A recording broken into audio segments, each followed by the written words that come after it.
ચાલો good morning students. હવે આપણે આગળનો જે નેક્સ્ટ સમ છે એ ટ્રાય કરીએ.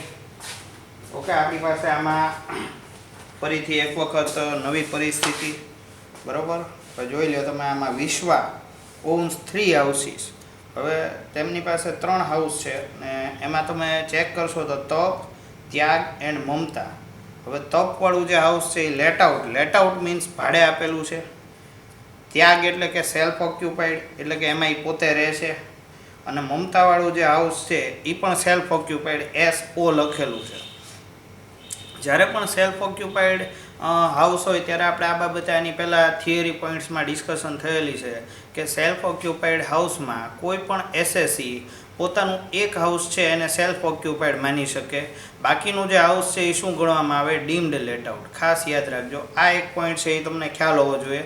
આપણે આની પહેલાંય ડિસ્કશન થયેલું છે અને બહુ સરસ રીતે એનું ડિસ્કશન કર્યું હતું. ત્યારે તે એના રૂલ્સ પણ તમને એક્સપ્લેન કરેલા, પણ છતાંય ફરીથી એક વખત હું તમને રિપીટ કરાવી દઉં, તમને યાદ કરાવડાવી દઉં કે જ્યારે તમારું હાઉસ સેલ્ફ ઓક્યુપાઈડ હોય ત્યારે તમે માત્ર એક હાઉસમાં રહેવા માટેની તમે વાત કરી શકો. બાકીની એક્સ્ટ્રા હાઉસ પ્રોપર્ટી જે હોય એને ઇન્કમટેક્સ ડિપાર્ટમેન્ટ છે એ શું સમજશે? તમારી ડીમ્ડ લેટ આઉટ છે એ હાઉસ પ્રોપર્ટી સમજશે. ડીમ્ડ લેટ આઉટ મીન્સ તો કે તમે ભલે એને રેન્ટ ઉપર ના આપ્યું હોય પણ ઇન્કમટેક્સ ડિપાર્ટમેન્ટ એને શું સમજશે? તમે એને રેન્ટ ઉપર આપેલું છે, એ રીતે એને ટ્રીટ કરીને એની ઉપર ટેક્સની લાયબિલિટી છે એ તમારી ઉપર ફિક્સ કરશે. ઓકે, તો આપણે એક પછી એક આમાં ગણતરીઓ કરી નાખીએ. અહીંયા હું લખી નાખું, અહીંયા લખી નાખીએ income from house property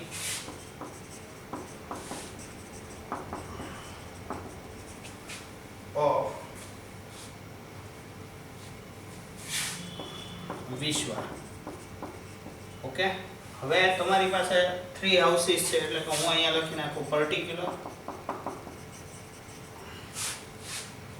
okay, એના પછી તો ત્યાગ અને મમતા. ખાસ યાદ રાખજો, તપમાં આપણને કીધું છે કે આ લેટ આઉટ એટલે કે આ ઓલરેડી રેન્ટ ઉપર આપેલું જ છે. આ સેલ્ફ ઓક્યુપાઈડ છે. સેલ્ફ ઓક્યુપાઈડ મીન્સ પોતે એમાં રહે છે. અને આ જે બીજું હાઉસ છે એ પણ સેલ્ફ ઓક્યુપાઈડ. હવે મેં તમને એમાં કીધું હતું કે મેક્સિમમ ટેક્સ પ્લાનિંગ થઈ શકે એના માટે તમારે શું કરવું જોઈએ? તો કે જ્યારે એકથી વધારે હાઉસ તમારી પાસે સેલ્ફ ઓક્યુપાઈડમાં હોય ત્યારે તમારે જેનું રેન્ટ વધુ હોય, એટલે કે જેની વેલ્યુ વધારે થતી હોય એવા વેલ્યુવાળા, હાઈ વેલ્યુવાળા હાઉસને તમારે શું કરવું પડે? તમારે હાઈ વેલ્યુવાળા હાઉસને સિલેક્ટ કરી લેવું જોઈએ સેલ્ફ ઓક્યુપાઈડ તરીકે. અને બાકીનું એક હાઉસ છે એ તમારે શું કરી લેવાય? ઓછી વેલ્યુવાળું હોય એને તમારે ડીમ્ડ લેટ આઉટમાં આપી દેવાય. એટલે જેથી કરીને એસએસસીની ટેક્સ લાયબિલિટી છે એ શું થઈ શકે? રિડ્યુસ થઈ શકે. બીજું આપણે એ પણ ડિસ્કસ થયેલું હતું કે જ્યારે પણ એવી પરિસ્થિતિ ઊભી થઈ જાય કે તમારે હાઉસ સિલેક્ટ કરવાનું આવે તો તમારે હાયર વેલ્યુવાળો હાઉસ હોય એ તમારે સેલ્ફ ઓક્યુપાઈડમાં દેખાડી દેવાય અને જે લોઅર વેલ્યુવાળું જે હાઉસ છે એને તમારે શું કરાય? ડીમ્ડ લેટ આઉટમાં દેખાડી દેવાય. હવે ડીમ્ડ લેટ આઉટ મીન્સ એ રેન્ટ ઉપર નથી પણ રેન્ટ ઉપર આપેલું છે એ રીતે કેલ્ક્યુલેટ કરીને એની ઇન્કમ છે એ એમાં કાઉન્ટ કરવામાં આવતી હોય છે. હવે જો આમાં આપણે જોઈએ, તમારી પાસે 3 હાઉસીસ, તમારી આગળ 3 હાઉસ છે, તપ, ત્યાગ અને મમતા, બરાબર. તમારી આગળ જરા 3 હાઉસીસ, એમાંથી તમે 1 હાઉસ છે એ લેટ આઉટ કરેલું છે, રેન્ટ ઉપર આપેલું છે.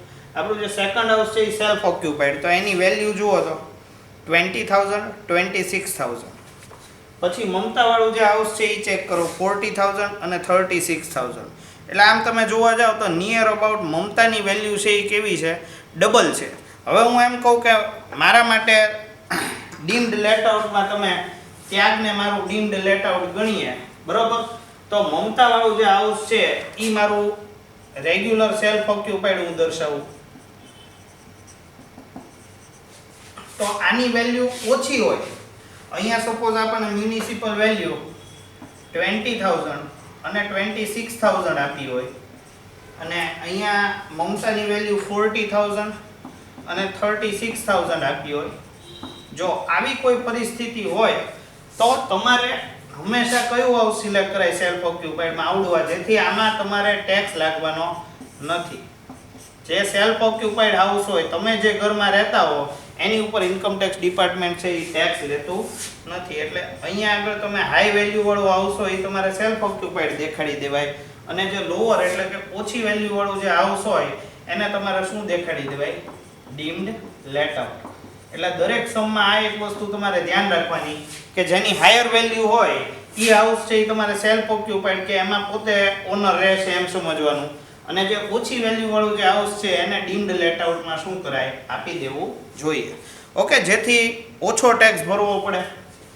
ઓકે, તો આ એક બાબત ખાસ ધ્યાન રાખજો કે જે હાઈ વેલ્યુ વાળું હાઉસ હોય એ ઓનર તરીકે તમે સેલ્ફ ઓક્યુપાઈડમાં દેખાડશો, અને જે પણ લો વેલ્યુ વાળું હાઉસ છે એ તમે ડીમ્ડ લેટ આઉટમાં દેખાડશો, જેથી આનો જે આન્સર આવે એની એમાઉન્ટ કેવી હોય?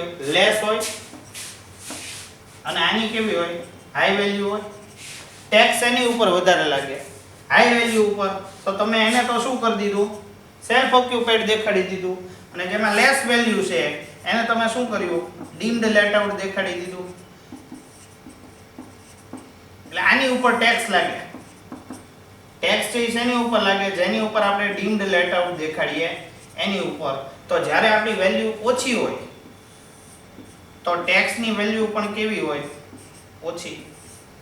ઓકે, તો આઈ હોપ કે આ બધું ડિસ્કશન થયું એટલે તમને ખ્યાલ આવી ગયો હશે કે હાઈ વેલ્યુ વાળો હાઉસ છે એ તમે કહેશો સર હવે અમને બિલકુલ ક્લિયર થઈ ગયું છે કે જો આપણી આગળ બે હાઉસ અથવા તો સોરી મોર દેન વન હાઉસ તમારી આગળ અવેલેબલ હોય તો તમારે શું કરવાનું? તો જે સૌથી હાઈએસ્ટ વેલ્યુ વાળું જે હાઉસ હોય એ તમારે સેલ્ફ ઓક્યુપાઈડમાં દેખાડી દેવાનું, અને બાકીના બધા હાઉસ છે એને કઈ રીતે દેખાડી દેવાના? તમારે ડીમ્ડ લેટ આઉટમાં દેખાડી દેવાના, જેથી કરીને લેસ વેલ્યુ વાળું હાઉસ છે એ ટેક્સ માટે એપ્લિકેબલ થશે, જેથી કોઈ પણ ટેક્સ પેયર અથવા એસએસસીને ઓછો ટેક્સ છે એ પે કરવાનો આવે. ઓકે, તો તમે કહેશો સર હવે અમને બિલકુલ ક્લિયર છે કે આપણી આગળ જો બે હાઉસ આવી ગયા તો એમાંથી ત્યાગ અને મમતા હોય તો મમતાની વેલ્યુ વધુ હોવાથી હું સેલ્ફ ઓક્યુપાઈડમાં મમતાને સિલેક્ટ કરીશ, અને ડીમ્ડ લેટ આઉટમાં હું કોને સિલેક્ટ કરીશ? ત્યાગને સિલેક્ટ કરીશ. ઓકે, તો આ એક પોઈન્ટ અહીંયા આગળ ક્લિયર. બરોબર, હવે આપણે આગળ વધીએ, એક એક કેલ્ક્યુલેશન છે એ કરવાની સ્ટાર્ટ કરી દઈએ. ઓકે, આ બધું કાંઈ તમારે લખવાની જરૂર હોતી નથી, આ તમારા ખાલી ઇન્ફોર્મેશન માટે હું લખતો હતો જેથી ઇઝીલી તમને સમજાઈ જાય. ઓકે, હવે આપણે જે કેલ્ક્યુલેશન સ્ટાર્ટ કરીએ છીએ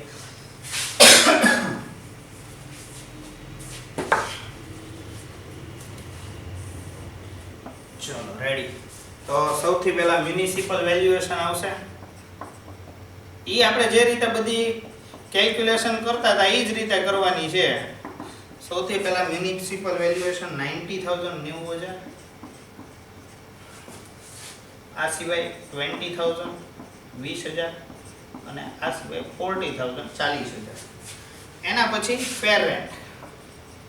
હવે જો ફેર રેન્ટ છે એમાં આપણે ચેક કરીએ તો 96,000, પછી 26,000, પછી 36,000.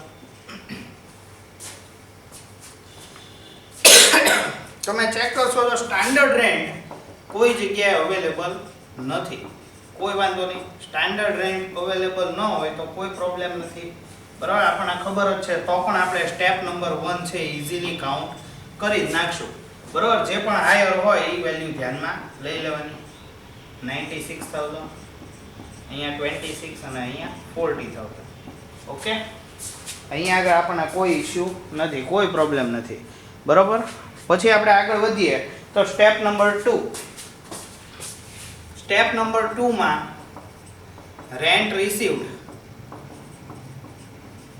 ઓર રિસીવેબલ. હવે ચેક કરો તો આમાં તમારે બે વસ્તુ માઇનસ કરવાની આવે. તમારી પાસે ફર્સ્ટ આઇટમ તમારી કઈ ડિડક્ટ થશે?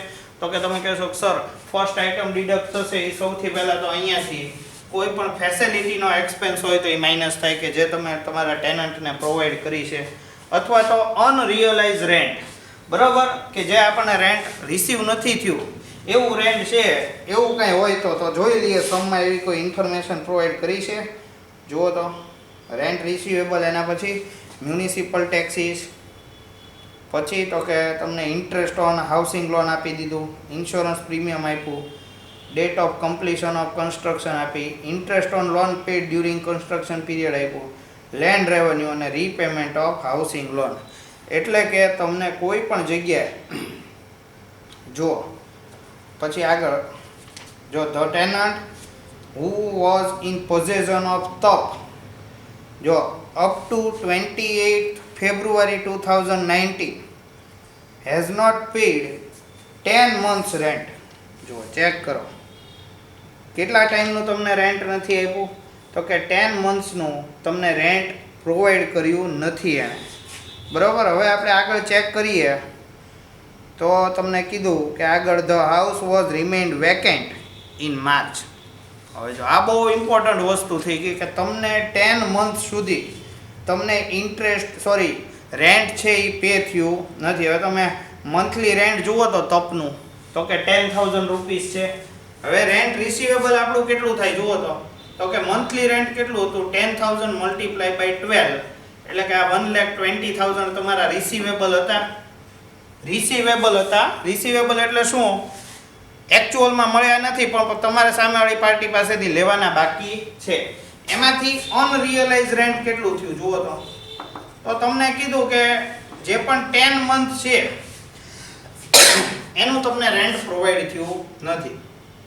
બરોબર. જો અહીંયા ફરીથી એક વખત અહીંયા કેલ્ક્યુલેશનમાં દેખાડી દઉં તમને કે માનો કે તમારું આ એસેસમેન્ટ યર કયું શરૂ છે 2019-20 અને પ્રીવિયસ યર કયું શરૂ છે 2018-19 means 1st April 2018 to 31st March 2019. હવે આમાં તમે ચેક કરશો તો એપ્રિલ મંથ છે ત્યારથી આ પર્સન છે એ તમારે ત્યાં આગળ રહે છે અને 10 મંથ એટલે કે તમે ચેક કરવા જાઓ તો લગભગ તમારો જાન્યુઆરી સુધીનો ટાઈમ પીરિયડ થાય. તમે ચેક કરો April, May, June, July, August, September, October, November, December અને જાન્યુઆરી આવે એટલે તમારા 10 મંથ છે એ કમ્પ્લીટ થાય. આટલે સુધી આ ભાઈએ રેન્ટ પે કર્યું જ નથી. હવે 10 મહિના સુધી તમારો ટેનન્ટ તમને રેન્ટ પે ન કરતો હોય તો તમારે શું કરવું પડે? તમારે એમ કહેવું પડે કે વયા જા ભાઈ, બરાબર, તને હવે અમે આગળ હાઉસ છે એ રેન્ટ ઉપર આપી શકીએ એમ છીએ નહીં. એટલે વેકેન્ટ ક્યારે થયું? આ લોસ ડ્યુ ટુ વેકેન્સીમાં કામ લાગશે આપણને. 1 મંથ માટે એ વેકેન્ટ છે. કયા? માર્ચ મંથ માટે. તમે ખાસ યાદ રાખજો. આ એને ઘણી બધી ઇન્ફોર્મેશન તમને એક લાઈનમાં આપી દીધી કે up to April to January 10 month સુધી એને રેન્ટ નથી પે કર્યું. એટલે કે ફેબ્રુઆરી મંથ માં હજી હાઉસમાં જતો ને ફેબ્રુઆરી 28 થઈ હશે એટલે આપણે એને કહી દીધું હશે કે તમે તમારું હાઉસ છે એ વેકેન્ટ કરો, ખાલી કરો, તમે રેન્ટ પે નથી કરતા.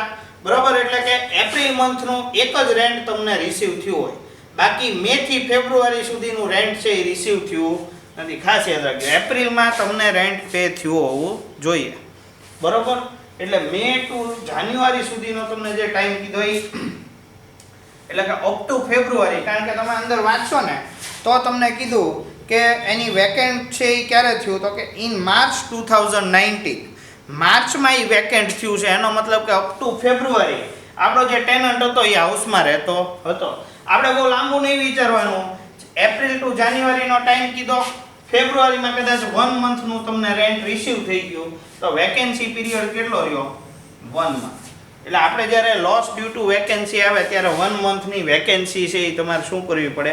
માઇનસ કરવી પડે. ઓકે. તો અહીંયા આગળ હું અનરિયલાઇઝ રેન્ટમાં આવી જાઉં છું. તમારે પર મંથ કેટલા લેવાના હતા એની પાસેથી તો કે 10,000 મલ્ટીપ્લાય બાય 12 કરું તો કેટલી અમાઉન્ટ લેવી પડે એની પાસેથી? 1,20,000. અનરિયલાઇઝ રેન્ટ છે એ કેટલા ટાઈમ માટેનું છે તો કે 10 મંથ સુધીનું. એટલે કે 10,000 multiply by 10 is equal to 1 lakh rupees થાય. ફેસિલિટીનો કોઈ એક્સપેન્સ તમારે ડિડક્ટ કરવાનો થતો નથી. એટલે હું અહીંયા 12 લખી નાખું છું. રેન્ટ રિસીવ્ડ મારું કેટલું છે? ઓનલી 20,000. 20,000 છે એ મારું રેન્ટ રિસીવ્ડ ઓર રિસીવેબલ થશે. જો ઓકે, હવે મારે આગળ જોવાનું રહે કે આમાં રેન્ટ રિસીવ્ડ ઓર રિસીવેબલમાં તમારે બીજી કોઈ ઇન્ફોર્મેશન અહીંયા પ્રોવાઈડ થતી નથી, કારણ કે આ સેલ્ફ ઓક્યુપાઈડ હાઉસ છે. આ બાકીના હાઉસ કેવા છે? સેલ્ફ ઓક્યુપાઈડ છે. ઓકે, એટલે એમાં એ પોતે રહેશે, એમાં ઓનર પોતે એ ઘરમાં રહેશે, એટલે એમાંથી તો તમને કોઈ રેન્ટ રિસીવ્ડ કે રિસીવેબલ મળવાનું નથી. એટલે હવે આ થયું આપણું સ્ટેપ નંબર 2. અને સ્ટેપ નંબર 3 ના બેઝિસ ઉપર તમારે કેલ્ક્યુલેશન કરવાની. તો આ બંનેમાં જે હાયર હોય એ તમારે ધ્યાનમાં લેવાનું, એટલે કે 96,000 અહીંયા છે એ તમારું 26,000 આવે, અને અહીંયા કેટલું આવે? અહીંયા 40,000 આવે. ઓકે, કેમ? તો કે આમાં તો કોઈ કમ્પેરિઝન હતી જ નહીં. કમ્પેરિઝન ન હોય તો જે ફિગર હોય તમારે શું કરી લેવો પડે? કેરી ફોરવર્ડ કરી લેવો પડે. હવે અહીંયાથી લેસ શું થશે? તો કે લોસ ડ્યુ ટુ વેકેન્સી.